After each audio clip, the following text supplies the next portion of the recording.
Hello everyone. तो आप सभी को मेरी तरफ से शिक्षक दिवस की ढेर सारी शुभकामनाएं। और आज मेरे साथ है सत्यन सर, और आज मैं कुछ इनसे प्रश्न पूछूंगी और इसका देखते हैं ये जवाब कितने सही से दे पाएंगे या नहीं। तो सर, मेरा पहला क्वेश्चन ये है कि who is your favourite student? मेरे फेवरेट स्टूडेंट तो जो मेरे सामने हैं वही फेवरेट स्टूडेंट। आप मेरे सामने तो आप ही मेरी फेवरेट स्टूडेंट हो गए। मतलब जो कि आज नहीं आए हैं वो सर के फेवरेट स्टूडेंट नहीं है। मुझे ऐसा लगता है। मैं ऐसा तो नहीं कहूँगा कि वो नहीं है। जो सामने है, जो अभी है, वो फेवरेट है। और इसका मतलब ये नहीं कि जो नहीं है वो नहीं है, जो है वो फेवरेट है। जैसे आप मेरे से पूछ रही हैं तो मैं अभी अभी इसी यहीं जी रहा हूँ। मैंने कभी ये नहीं सोचा कि फ्यूचर के लिए एक इमेज बना दी कि यही फेवरेट है या पास्ट में मेरे फेवरेट। तो मैं तो बस कोशिश करता हूँ शिक्षक होने के नाते कि मैं वर्तमान में जीऊँ, प्रेजेंट में जीऊँ, अभी के अभी जीऊँ। और सर, जैसे आप स्कूल जाते हो, हमारा भी रहा है कुछ ऐसा सब्जेक्ट जो हमारे को पसंद नहीं, लाइक मैथ्स।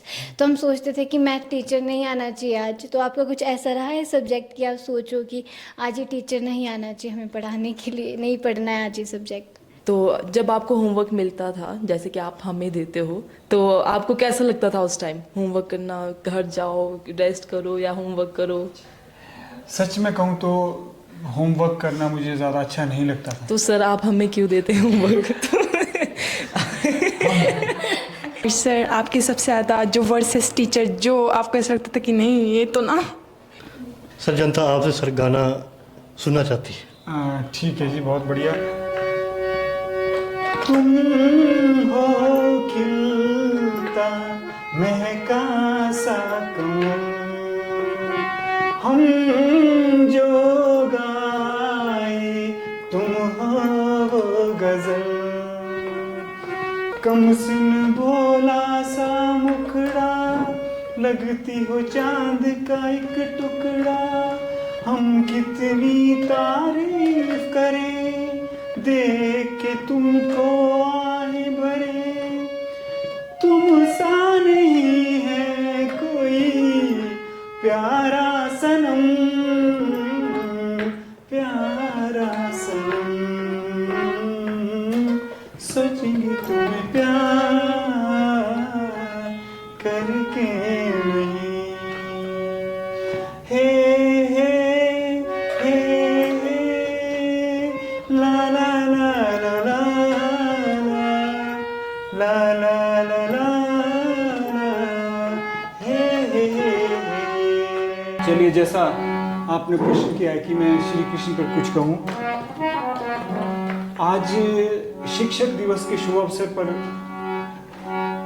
सबसे पहले तो डॉक्टर सर्वपल्ली राधाकृष्णन को याद करते हैं, जो कि कृष्ण के व्यक्तित्व से काफ़ी प्रभावित थे।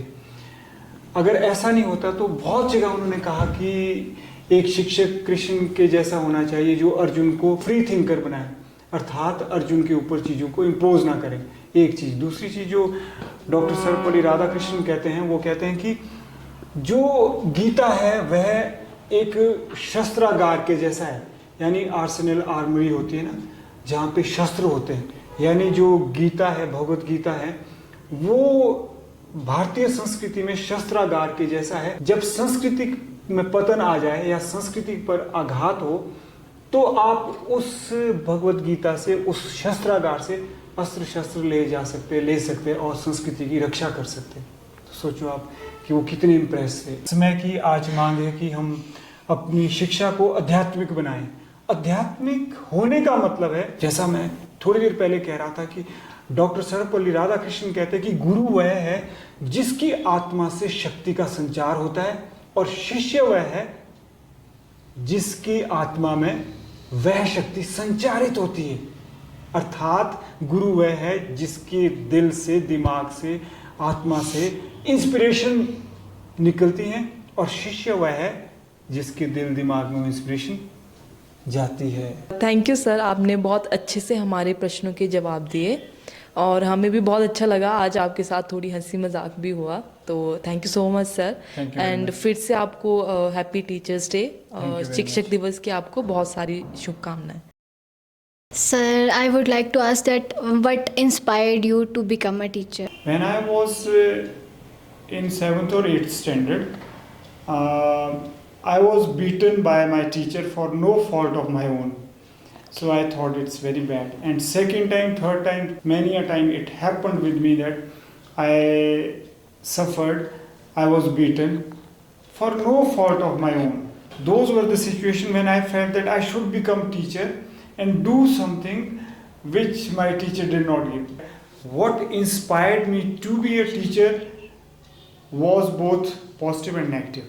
Positive part, maybe my teacher, my parents, but negative part was also there. As I told you that many a time I suffered, I was beaten by teacher for no fault of my own. When I grew up, I saw that whatever I was taught in my school was of little value to real life. यानी जो मुझे school में सिखाया गया, जब मैंने ज़िंदगी जीनी सीखी तो मुझे लगा कि बहुत सारी चीज़ें मुझे क्यों नहीं बताई गई, मेरे भीतर क्या चल रहा है ये तो मुझे बताया नहीं गया, समाज में मैंने कैसे व्यवहार ये तो मुझे बताया नहीं गया, या फिर बहुत सारी चीज़ें थी जो मुझे लगा कि व्यवस्था में होनी चाहिए मुझे नहीं सिखाई गई।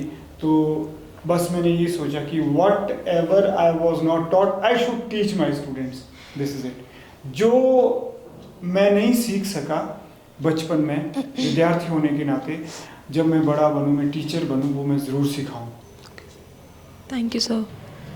Hello, sir. First of all, happy Teachers' Day. Thank you. And my question is, how do you continue to learn and grow as a teacher? Yes, I think I take inspiration from students, plus I give time to my creativity. Like I spend lots and lots of time writing something, observing things, and I spend time looking around. The best way to continue the journey of learning is, I think, service to mankind, social service. Because when you devote time to serving others without expecting anything in return at all, you learn so many things. I think that is my true source of learning. And I would like each of you also, whatever you might be busy also, have this idea that I want to help others without any gain, without any purpose, or without any such thing as selfish motive. Naturally, that will become the biggest source of learning in your life. First of all, wish you all a happy Teachers' Day who are in front of camera, who are back of camera. And thanks for guiding me from darkness to a light and giving me a strength to speak in front of camera, Mr. Satyan sir. And all the teachers whom I have loved in my academic year or session, I am thankful for those who have given me a strength to walk, to talk, to listen, and to do extra thing which I can now better enjoy my life. गुरु गोविंदो खड़े काके लागो पाओ, बड़िहारी गुरु आपने गोविंद दियो बताए। इसका मतलब ये होता है कि गुरु और भगवान दोनों एक साथ खड़े हैं और शिष्य ये सोचता है कि किसके पाँव छुए जाएं। तो कबीर जी बताते हैं कि सबसे पहले गुरु के पाँव छुए जाने चाहिए, क्योंकि गुरु ही वो आदर्श इंसान है जिन्होंने आपको भगवान दिखाए। Thank you and have a nice day.